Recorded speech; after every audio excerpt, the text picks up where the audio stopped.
City. Okay. O yun. May Ayun laptop pala, ka, di ba? meron na pala ako nasabi. Wala. Oh. Hindi natapos ni Duterte yun. Kailan lang yun natapos? Dito lang sa panahon ni PBBM 2024. O pero pasok yun doon sa bill.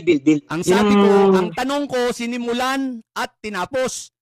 2024 ba presidente pa si Duterte o hindi? Hindi, ano nga gusto mong palabasin sa katanungan mo na mabagal ba ang kanyang pagpapatupad? Okay, hindi. Tumbukin mo na.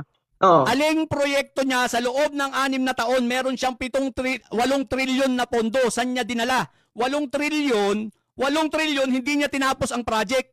Bakit hindi niya tinapos yung bypass road ng Davao City? O sabi mo, 6 na Sa taon niya na. dinami-dami ba naman ng mga mega infrastructure projects niya matatapos ba sabay-sabay lahat yun? Sa dinami-dami nga, bakit walang natapos? Magbigay ka nga sa akin ng natapos. Hindi pwedeng walang natapos. Karamihan pa nga dyan Yan tinapos termino na ni BBM, di ba? Hindi pwedeng sinimulan lang. Ang dami nang naging successful sa kanyang mga ideas. No, mali. Ang tanong ko, sagutin mo. Direkta, huwag ka na magpaligoy-ligoy. Alam mo o hindi? May alam ka na Hindi, ito, pagsalitain mo ako para hindi tayo nagsasabay. Hindi, Pagsalitain mo ako. sagutin mo kasi muna bago ka magsalita. Hindi mo pa kasi sinasagot. Simple lang yung Hindi, tanong. kasi ang gusto mo, teknikalan, wala naman tayo sa loob ng korte. Anong teknikalan? Hindi technical yung resulta ang tinatanong ko sa'yo. Output. Parang, yun nga, para kasi tinutumbok mo dito na parang mabagal ang kanyang proseso para makumpleto yung mga projects sa bill. Okay, Parang ganun yung dating sa akin sige. Oh. Hindi, ganun ba pinapalabas mo na mabagal? Yes. Oo, hindi. Oo. Pwede ako sumagot, pwede kitang i-argue Sabi mo tungkol kasi dyan sa uwa mo. magaling Hindi, unahin mo Magaling talaga. Huwag muna tayong umalis sa usapan. Hindi mo teknikalan nga gusto mo. Hindi, bago tayo lumipat. Sagutin mo muna. Kasi hindi tayo matatapos. Ang debate, ito tuturuan kita ha. Ang debate, tinatapos muna isang topic. Kapag natapos na, tsaka tayo lilipat. Huwag ka munang lumipat. Nandito pa lang tayo sa tatlo Kanina, sabi ko sa'yo, kung gusto mo, ikaw ang unang magtanong. Ang sabi mo, ako na ang unang magtanong. O ngayon, ako ang nagtanong. Siyempre, tapusin muna natin yung tanong ko. Okay. Ngayon, ang sabi mo, ibinigay mo sa akin itong bypass road. Ang tanong ko sa'yo, hindi naman yan natapos ni Duterte. Bakit sinasabi mong natapos? Marami kasi siyang sinabay ng mga project pa dyan na malalaki din. Kaya hindi katwiran yung sasabihin mong mabagal yung proseso niya. Ang sagot mo sa akin, ang simple lang ang tanong ko. Uulitin ko ang tanong ko, ulitin mo ang sagot mo, okay? Ang tanong ko, sige, sinimulan at tinapos na project ni Duterte. Sige, sagutin mo ulit yung dati mong isinagot. Ano yun? New Clark City nga. Clark City, ano pa? Ayaw sa kasama sa kanyang flagship ang pag-usapan natin. Kasi yung dalawang sinabi mo, totoo yun, kasama sa flagship project ni Duterte yun. Alin yun? Itong bypass road at itong Samal Bridge. Hindi pa ako pumupunta sa Samal, ha? Wala pa ako sa Samal. Nandito pa lang ako sa anong tawag dito? Bypass road. So ngayon, natapos ba ni Duterte ang bypass road? Tingnan mo kung natapos niya. Nasa yun naman ang mga sinagot na nga technical information. Sinagot na nga kita di ba? 2024 Saka napakarami naman yung natapos yung mga LRT line. Sa dinami-dami dito pa nga lang sa dalawang ito, dito pa nga lang tayo sa isa, hindi mo masagot ng maayos, magdadagdag ka pa. Sagutin mo muna ng kasi ang wala naman tayo sa korte para ay, hindi naman ito kailangan ng korte. Kay output kasi, okay ha, eto ha, sabi mo matalino ka. Kung matalino ka, bakit hindi mo alam ang ginawa ni Duterte? Kung may natapos, isipin mo, matalino ka pero sinabi mo, matalino ka ha, simple ang tanong ko. Sinimulan at tinapos. Sinagot mo ako ng project na hindi naman niya tinapos. Akala ko sabi mo matalino ka, niyayabangan mo kami mga didilis na bobo kami. Bobo pala kami Bakit hindi ka nakakaintindi ng tanong? Mahirap ba yung tanong ko? Simple lang ang tanong ko. Sinimulan, tinapos. Sasagutin mo ako ng isang proyekto na hindi tinapos tapos ang sasabihin mo sa akin, marami. O sige, magdagdag ka pa ng marami. Hindi pa nga natin tinatapik yung isa mo pang sinabing Samal Island Bridge Wala pa tayo dun O sige. Hindi naman kasi natin kailangan talagang tukuyin isa-isa yung mga bridges at mga kalsadang. Anong hindi pwede nating tukuyin? Sasabihin mo ang daming ginawa ni Duterte tapos sige, wala kang masabi. sasabihin ko sa'yo yung total 29,000 kilometers na mga kalsada. Gusto mo isa-isahin kung saan yun? yan ang imposible dyan. Hindi ko yan tinatanong. Ang tinatanong ko, wag na tayo pumunta dyan. Ang sagutin mo, yung sinagot mo muna sa akin. Ang sabi mo, tinapos ni Duterte ang bypass road ng Davao. Ang tanong ko, tinapos niya o hindi? Sige, pagbigyan natin yung hindi nga, pero ang tinapos niya talaga, napakaraming kalsada. Hindi na natin kailangan sabihin. Teka lang. Okay, pupunta tayo dyan. Okay, dagdagan natin. Sinabi mo, tinapos ang kalsada. Okay, so dito muna tayo, isa-isahin muna natin. So inaamin mo na hindi si Duterte hindi tinapos ni Duterte ang bypass road ng Davao City. Gusto mo i-confirm natin? O di, i-confirm mo. Di mag-research ka. Ayan, naghang na. Dito sa baba, comment section. Pakitulungan nyo na nga kung tinapos daw ba, anong date daw ba na natapos ang bypass road ni Duterte. Ayan na. Low. O yan, sige, kailan, tapos na ba ang Davao bypass road o hindi? Na-research mo na ba? Bakit kaya nag-echo? Hindi ko alam. O sige, Hindi, pagpalagay natin na natapos ba yan? Sabi mo kasi natapos na yan eh. Ang tanong ko, maliwanag naman eh. Sinimulan at tinapos, isinagot mo, Davao bypass road. Natapos na ba o hindi? O, ba't nawala? O yan. Okay na. ano yun? Okay na. Pagpalagay na natin na natapos nung sumunod na termino. Pero siya pa rin ang nagpasimula nun. Yun ang malaking bagay dun eh. Dahil sa dinami-dami ng mga projects niya, hindi na talaga mapipilit na matapos agad yan. Ganun lang kasimple yun. Ang tanong ko, simple. Sinimulan at tinapos. O yun nga, 29,000 kilometers na mga roads, Hindi, teka mga lang. kalsada. Teka lang. Dito muna tayo sa Ako natuloy ang umeko. Teka lang. Hindi, tinitechnical mo kasi Hello, hindi yan. maganda yung ganyan eh. Tatagal lang tayo ng tatagal eh. Anong technical? Anong technical doon? Output ang tinatanong. Ayun nga, valid naman yung 29,000 kilometers. Gusto mo sabihin pa natin kung saan-saan yung mga kalsada na yun, malalaking. Mapapahiya ka lalo dyan sa 29,000 maniwala ka sa akin. Mapapahiya ka dyan.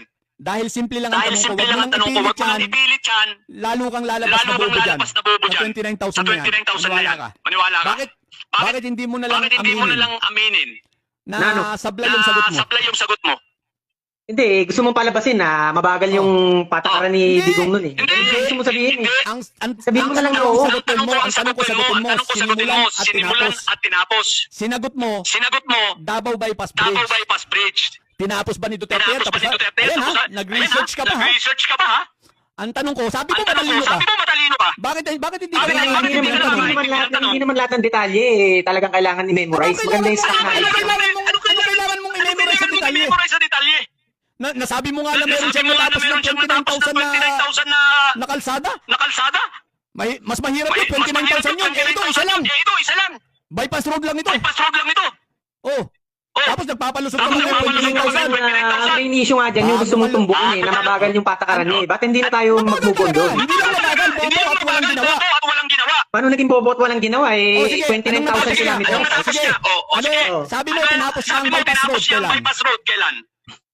Ayan nga, sabi mo nga sa susunod na term na itong si BBM mga Kita mo, kumbaga nag-inaugurate yan. Pero saan yung pasimulan yan? Sumali ang sagot mo. Kanino ang galing ang sagot na tinapos niyan? Sa akin ba? Ako ba nagsabi niyan? Ikaw. Hindi tayo nagkakaintindihan. Yan ang nangyayari. Mahirap ang comprehension mo. Hindi tayo nagkakaintindihan.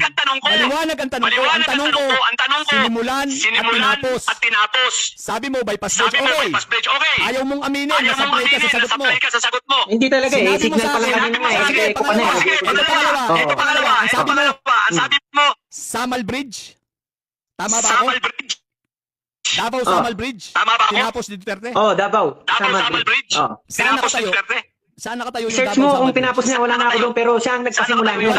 Hindi pa nakatayo ang Davao Samal Bridge. Hindi pa nakatayo ang Davao Samal Bridge. Saan mo Kaya hindi ko naman sinabi na tinapos lahat nung nandun sa build. Hindi ko sinabing lahat yung tinapos niya. Okay, wala tayong Hindi ko pupuntahan. sinabi Huwag ka yun. nang makipagdebate. Wala tayong Maliwanag ang pupuntahan. Huwag ka tanong nang mo. makipagbate. Maliwanag ang tanong mo. Maliwanag ang tanong ko. Maliwanag ang sagot mo. Ang sabi mo, Samal Island Bridge. Ang sabi mo, Pagkatapos ng Samal Island Bridge, sabi mo, itong bypass road. Sabi mo, itong Ngayon, bypass road. Tinatanggi mo, tapos sasabihin mo, o sige, papagbigyan kita. Tapos sasabihin mo, o sige, Ito, papagbigyan kita. huli ha, pag ito hindi mo nasagot ng maayos, Ito, huli ha. ibababa Pag na hindi kita, mo walang nasagot ng kwenta. maayos. Ang debate dahil Ibababa mahina na ang kita, comprehension walang mo. kwenta. Ang debate dahil Okay. mahina ang comprehension mo. Ito, kitang-kita ng tao Okay. yan ha. Isipin mo, meron tayong Ito, kita ng 4,359 tao yun. Isipin mo, viewers. meron tayong 4,359 viewers. Ang tanong ko, ibabalik ko ang Maganda. tanong ko ha. Yan, lalong dumadami. Ang tanong ko, Itatanong ko, ibabalik ko ang tanong ko ha. Brainchild uli. Sabi Itatanong ko ko, kanina ha? sa tanong ko, brainchild, Brainchild sinimulan, ulit. Sabi ko kanina tinapos. sa tanong ko, brainchild, sinimulan, Aling kalsada tinapos. Aling kalsada ang Aling sinasabi mong kalsada? brainchild ni Duterte? Aling kalsada ang sinasabi mong brainchild ni Duterte? Marami nga yun, 29,000 kilometers yun. Alin nga doon? Halos Magbigay ganun ka nga ang ng number brainchild ng ka. Alin total ng natin, kanyang mga magbigay ka nga ng brainchild. Teka, Alam mo Oh. ba ang ibig sabihin ng brainchild? alam mo ba ang ibig sabihin ng brainchild? Oo, alam ko. Ano? Siya yung ano nun, siya yung nagplano. Ano? Siya yung nagplano. Aside from nagplano, ano pa? Oh, Siya yung nagplano. oh. Aside from nagplano, ano pa? Eh, yun nga, siya, Oh, sige. idea niya yun. At siya din niya, tama. ang So, dahilan magbigay ka. paano Magbigay ka mapasimulan. kahit- Idea niya, tama. Magbigay Oo. ka. Doon sa Magbigay ka 29,000 kilometers, magbigay ka doon sa kahit isang kilometro lang. 29,000 kilometers, magbigay Kahit ka isang kahit isang kilometro lang. kilometro lang. Saang lugar na Kahit isang brainchild niya. kilometro lang, saang lugar na brainchild niya. Kasi alam ko, lahat ng kalsadang Kasi pinagawa ni alam ko, Duterte, lahat ng kalsadang lahat pinagawa ni yan Duterte, ay cementing, lahat yan ay cementing, repair, Ah, repair. Ibig sabihin, repair, dati nang may repair. kalsada. ibig So, sabihin, bigyan mo ako dati nang may ng kahit kalsada. isang kilometro So, bigyan mo ako na bagong kalsada ng na kahit isang dating walang kilometro kalsada. na bagong Para masabi kalsada mong na brainchild. dating walang kalsada. Naku, Para masabi mong brainchild. talagang yan ang pinaka-technicalan na gusto mo eh, no? 29,000 kilometers. Huwag na tayo magdebate eh. Ganyan Siyempre, mula Ganyan ganyan ka, ka, gusto ganyan ng ka, magdebate, eh. Ganyan ka, ganyan ka. para kang ano ka ba? Sabi mo matalino ka. Para kang, Ang yabang ano mo ka ba? magsalita. Sabi mo matalino ka. Hindi, mula Ang ba yabang naman mo sa magsalita. gusto mo, isa-isahin pa yun eh. Ang yabang Sino mo ba magsalita. bobo ka? Sino ba Baba naman ka. Ang bobo mo. Guys, Yan, pasensya na. bobo ka. Baba ka na lang. Hindi ito bobo, obvious. Guys, Hindi pasensya natin na. pwedeng kausap ito. Isipin mo, paiba-iba na siya. Ang dami nilang sinasabi. Obvious. Mahina ang komprehensyon. Pwedeng kausap Literal ito. na Isipin mo, bobo. paiba-iba na siya. Literal na Ang dami hindi nilang siguro sinasabi mo. ito nakapag-aral. Mahina ang Bakit? komprehensyon. Obvious. Literal na bobo. Literal na hindi siguro ito nakapag-aral. Isipin mo, Bakit? napakasimple tanong, hindi mo kaya sagutin. Bobo. Eh, sa totoo lang, mas maayos pa sa'yo Isipin mo, nakadebate kung mga hindi nakapag-aral. napakasimple sagutin. Sa totoo lang, mas Dahil mas umaamin maayos pa sila, sa'yo sabi nila, sir, nakadebate hindi kung ko mga naiintindihan. nakapag-aral, eh. Eh, ikaw Dahil simple umaamin sinimulan, sila, sabi nila, tinapos. sir, hindi ko naiintindihan. Tapos sasabihin mo, Ba't ang naman dami nagawa ni sinimulan, Duterte, tinapos? wala Ang kang importante masabi. dito, yung main Tapos content. Ang importante, may alam ka sa ginawa ng amo mo, bobo. Anong importante? Ang importante, may alam ka sa ginawa ng amo mo, bobo. Ang Ay, yabang-yabang natural, mo. nandyan pa yung binunggo yung Tramuros Bridge eh. Ba't kailangan ko pa bang Anim na taon yung... Ba't kailangan ko pa bang Anim i-insert yan? na taon? Anim na taon yung... Wala kang alam na nagawa talaga? 6 na taon? Wala kang Puro alam lahat na sa'yo nagawa eh, talaga? puro lahat sa'yo eh. Eh, sinabi puro ko lahat nga, sa'yo, hula-hula. Puro lahat sa'yo eh. Tapos magbabanggit ka ng mga project na hindi natapos? Eh, maliwanag ang Eh, tanong ko. hula-hula Sino yan. mo lang tinapos? Mga project na hindi natapos? Anong hindi Sino mo lang natapos? tinapos? Wala na, bumaba ka Dahil- na lang, bobo ka, tanga. Unang-una hindi. Bobo. O guys, binaba ko na, wala. Paano tayo makikipagdebate rito? Magsasayang tayo ng laway, ang hina umintindi.